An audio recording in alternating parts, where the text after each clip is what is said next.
Le message du jour vous est présenté par notre frère Marc. Salut, chers bien-aimés, notre Père Céleste. Notre message sur les épreuves et les rêves se poursuit. Veuillez lire l'histoire de Joseph dans Genèse, chapitre 37, pour plus de clarté. Épreuve numéro 3. Mes chers amis, certaines épreuves nous sont imposées. Peut-être venez-vous d'un foyer dysfonctionnel, où régnait le chaos. L'histoire de Joseph révèle ce problème familial. L'un de ses frères était un violeur. D'autres étaient des meurtriers qui ont tenté de tuer Joseph et l'ont finalement vendu comme esclave. Mes chers amis, même Jacob, son propre père, a négligé d'intervenir lorsque Joseph était tourmenté par ses frères. Joseph a payé le prix du dysfonctionnement de sa famille, alors qu'il n'avait rien fait pour le mériter. Et nous maintenant, cela vous décrit-il ?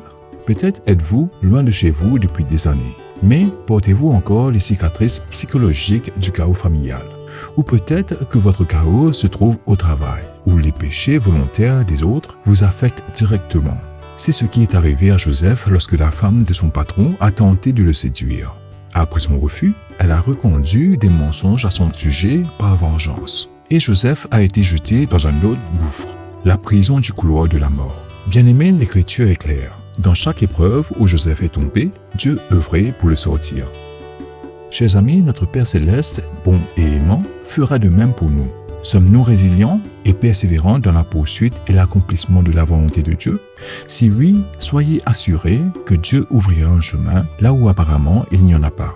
Ésaïe chapitre 43, verset 19 déclare « Je vais tracer un chemin dans le désert, faire jaillir des rivières dans les terres arides. » Bien-aimés, accrochons-nous à ces promesses. Que Dieu vous bénisse. Passez une belle journée en sa présence. À demain. Au revoir. Si toi aussi tu crois que la parole de Dieu est une bénédiction, partage-la et sois une source de bénédiction pour les autres, toi aussi.